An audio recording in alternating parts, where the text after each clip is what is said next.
Go4Leadership, the podcast with Daniel and Gert.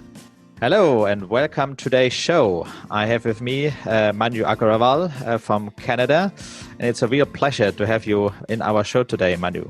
Go4Leadership interviews. Maybe you can give me a quick glimpse, 30 seconds, a quick and dirty introduction of yourself. Yeah, so my name is Manujs Aggarwal. I help businesses make sense of what is going on right now. We help provide solutions for socially distant economy. And I've been in the tech sector. My background is technology. So I have been in this tech sector for about 25 years. I have 4 patents in machine learning and artificial intelligence. I have written a couple of books. We are teaching about 175,000 students around the globe, topics like blockchain and AI, all the latest sort of skills that people need in the tech world. And I work with a lot of entrepreneurs. I work with a lot of executives. I help them make get out of their way, if in a nutshell, if I can put it that way.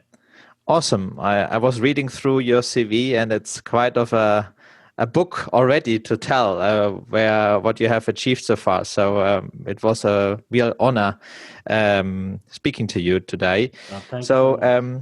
Maybe for our audience, it's very key to understand what is your, let's say, perspective on leadership, as you work with many entrepreneurs and senior leaders and try to support them in their way and in their business. Maybe you can give us a glimpse on your perspective on leadership. I think leadership, I look at everything at a sort of the very basic human level. And so when I talk about leadership, in my opinion and in my personal experience as well, it's more about making sure that whoever you are leading, they are in sync with what you are thinking, or at least they know exactly which direction to go in. And the thing is, like, everybody has a different perspective, different background, different experience level. So they may interpret things in different ways. They can execute the vision in different ways, and that should be inclusive from the leader's perspective. It shouldn't be, the leader shouldn't really force their ideas, their belief system on the people who they are leading. But they should allow for different perspectives from people they are leading and incorporate that into their thinking. But at the same time, make sure that everybody is moving in the right direction. So, allowing for freedom for people who are following you, but making sure that they are going in the right direction. In my opinion, that's how I define it. Wow, cool.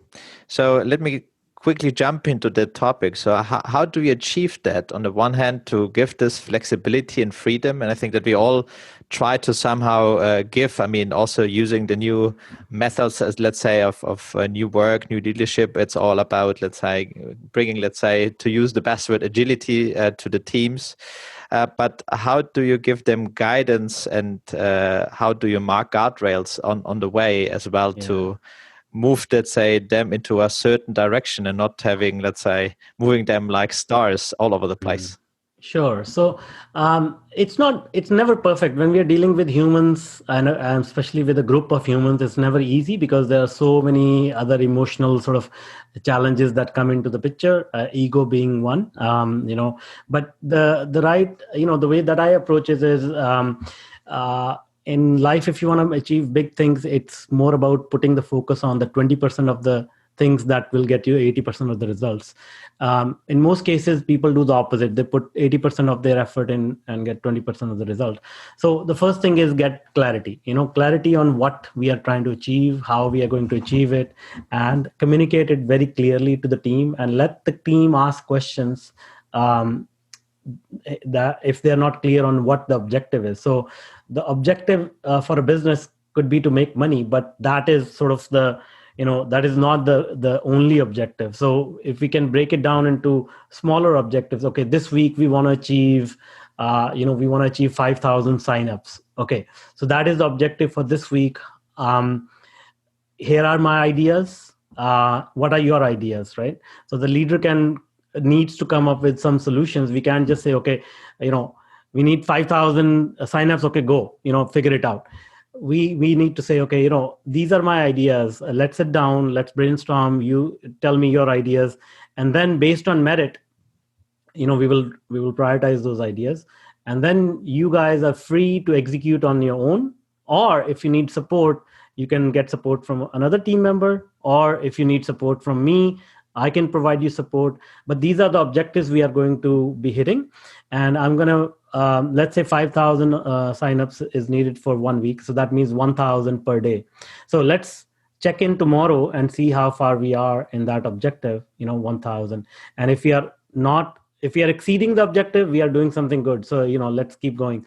If you're not meeting that objective, we'll talk about what happened, why we didn't meet the objective. And then we, find the problems, whatever the problem is. And then we find the solutions again, implement it, go next day and see if it made any difference, and so on and so forth. It's a very iterative process from that perspective. So you mentioned that communication is somehow kind of a key in all this process. So in your view, would you say that communication is a key skill for every leader? Oh, yeah. Not only for leader, for every human being. So, if you, I've written quite a bit extensively on this on Medium. I've written a couple of, 2 or 3 really long, detailed articles about this. The idea here is that whatever you want to achieve, you can go back as early as your birth. Whatever you have achieved in life, it didn't come from you. It came from somebody else, right? So you want a job, you go talk to somebody in the HR department. There's an interview process, you get a job. You want to run a business, you need clients, you need employees, you need vendors, right? So nothing can be done by one single person. It has to be a community of people who come together, and then you exchange value.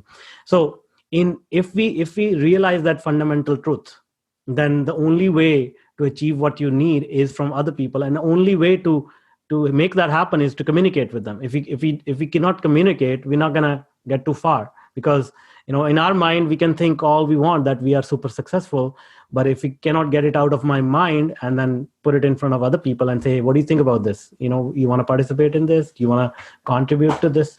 Nothing's gonna move, right? So I can completely compile and understand what you meant. You also try to let's say explain a little bit that you have most likely as a leader or as a CEO, as an entrepreneur, you have a certain vision and goal to achieve, right? And of course, I understood from your explanation that it's key to package that into different pieces and explain to the staff or to people that follow you as a leader what are now the next steps to achieve. Yeah. So in this context, how would you describe, let's say, your own leadership style? I mean, you have also a team behind you. How would you describe, let's say, dealing with situation that you may miss a target, or maybe you overachieved a target? Maybe you can explain a little bit these two different, let's say, areas. Yeah. So the thing is, most people think that the target, when they put some target in mind, that is written in stone and that's what we need to do, right? Real life is very different. Like I can say, okay, this is my target, whatever, like I want to make $10 million next year. Let's say that's the target, right? In our mind, we have set the target, and that's why the world needs to give me $10 million, because that's my target. But that doesn't it doesn't happen that way, right? Mm-hmm. So unless you take action to make $10 million and you are capable of doing that, and you are capable of overcoming the challenges that will come in making those $10 million, it's not going to happen. So the idea here is, as I said, you need to break down that big goal of $10 million into smaller goals. Okay, so that means we'll need to roughly make about 800,000 a month or something. Something like that. And then you break it down into weeks. Okay, that means 200,000 a week. So that means 40,000 a day. So let's start with one day. Let's start today and say, okay, what can we do to make 40,000 today? Okay, maybe we're going to make $40 today. I don't know, right? Now the gap is between 40 and 40,000. And that's a much clearer gap that you can wrap your head around, that, okay, 10 million doesn't seem like where I am right now. I'm making $40. I'm dreaming of 40,000. I mean, 1,000% increase, maybe, that's, or not even 1,000, but 1,000%. So it's like, how do you wrap your head around that? And that gives you clarity. And then you can sort of either adjust your goals to some more realistic number, or you can say, okay, $40, 40,000, what are the gaps? There are huge gaps here, right? So how can I fill those gaps? Like, do I need to bring a whole new team of experienced people? Do I need to bring in other resources so that I can match that expectation of 40,000 a day? And that's how you keep adjusting as you go. Life is a series of small events, and generally what we do is we keep looking at the huge target, which is so far away we can't even see it. So the smaller goals you can set, based on the bigger goal, the more clarity you get as you go. So one thing that I have experienced as well is that mindset is a important, let's say, driver of getting things done as well. I get from what you're telling and how you're telling it that you have, let's say, a very positive, open mindset. You have a growth mindset. What I also experience is that this most likely one of the hardest stuff once you have employees to get it, let's say, to get them attracted by this mindset. Maybe once you pick and can select your team, maybe you get attracted by those people and you can select those people. But if you have already a team, which many of employees, let's say of leaders have already, how would you say you could attract employees or team members to get to a certain mindset like you have? Sure. So thing is, like, you have to realize every human being on this planet has some motivation, and that motivation is not money. So even if we take the previous example of making $10 million in a year, nobody, like, there is a little bit of sense of security when you have 7 figures in the bank, but nobody wants to earn money to put in the bank. So what do you need that money for? What do you want to do with that? Like, do you want to travel? You want to buy a house? You want to give it to your kids? Okay, so let's say you want to travel. Why do you want to travel? Because you like adventure, and you like fun, and you like being with your family, or whatever it is, right? So you don't need $10 million for that, right? So you can have fun with your family. So now when you talk to an employee, you can say, okay, tell me what your motivation, what is it that you want to achieve? And they'll generally say, oh, I want to be, CEO one day. I want to be VP one day. Okay, now you are VP now. Okay, tell me now, what do you want to do now? Oh, I'm VP. Okay, I want to be CEO now. Okay, you're CEO. Okay, I want to get a private jet. Okay, you have private jet. Now what? Like, keep going. And eventually they will come to a point where they will say, come to the internal emotions they want to feel, right? They want to feel important. They want to feel heard. They want to feel understood. They want to make sure their ideas are heard. And they see that only CEOs or VPs have their ideas heard. Only, they get the respect and not the middle management, not the employees. But if you give it to them, they are motivated like from next day. If you tell them, I'm going to listen to your ideas, I'm going to incorporate that, but you're going to have to take ownership of making sure those ideas are executed. So you need to tap into that emotion. I think Daniel Pink has written a book about it. Like, I forget the name, but basically it is about, what is the internal motivation of human beings and how you can tap into that. Money is not it. No, I mean it's many statistics, let's say many scientific as came to the conclusion that money is really not nothing that can be a key driver. Okay. So I very like your view on leadership, honestly speaking, but I fear that there are not too many around us with the same let's say understanding of leadership and also what you described. So how many percentage you would say, and I've discussed it with one other interviewee the other day, how many percentage you would say is at the same has the same attitude or the same understanding of leadership like you have? We are all different, I mean, I cannot say that other people are this way. Like I have no means, first of all, to survey 7 billion people and figure out okay. But the thing is, like, there are certain statistics, if you read if you read certain authors, there's a lot of research done on the psychological aspects of how people think and everything. And I think this is not a direct correlation, but there are certain stages of development of human mind.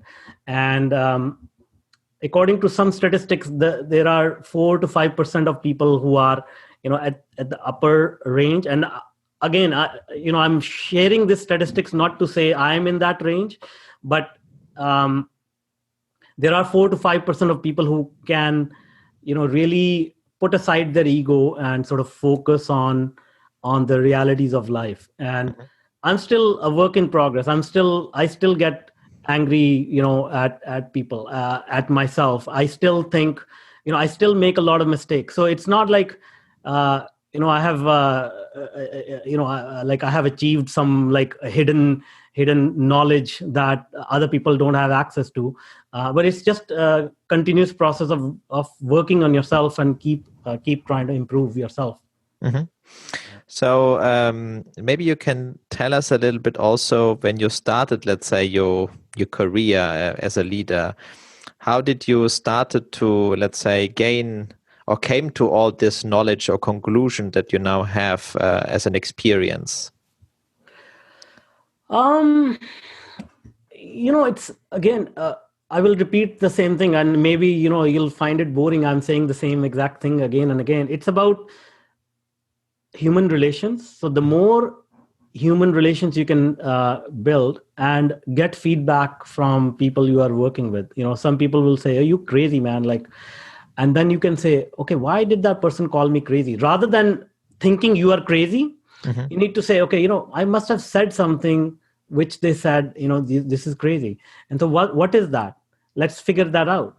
And then you understand, okay, that means they didn't like that. Okay, let me try to use another.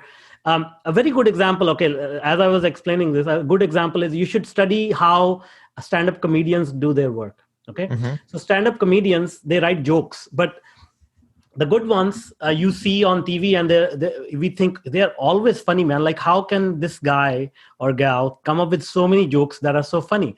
But the fact is, not all their jokes work. So what they do is they write thousands of jokes.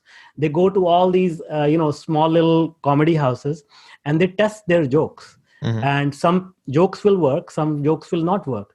And the jokes will work, they will use it in the next one. And the jokes don't work, they will either tweak it and then test it again.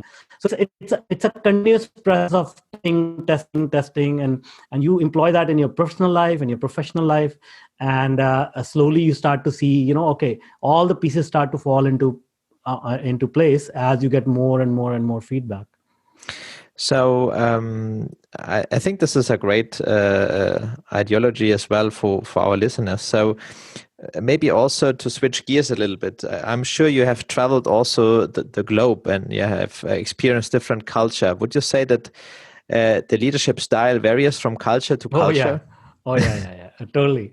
See, that's the thing. Yeah, as humans, what happens is the environment that we grow up in, the background that we have, the experiences that we have, they actually shape our thoughts and our actions to a great extent. People don't realize that.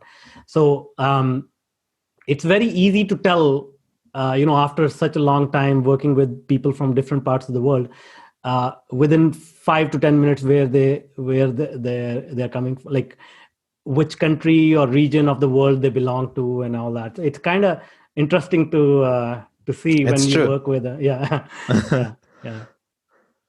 So, I mean, I have experience with many different cultures. So, Argentina, Brazil, Singapore, India, US. So, and I also can agree that it's really amazing how different we are, but at the same time how similar we are at the end, right? I mean, we are just one humankind.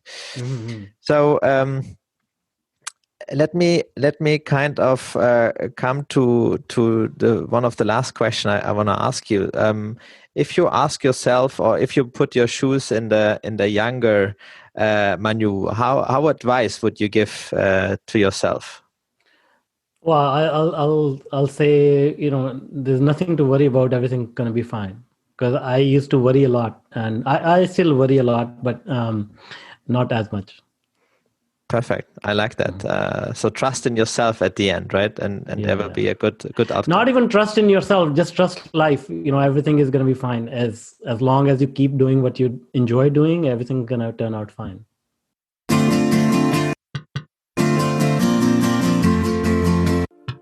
Go4Leadership, the podcast with Daniel and Gert. Wow, I think that's a great ending spot. Thank you so much, Manu, for the interview. Thank you. Most welcome. Go4Leadership.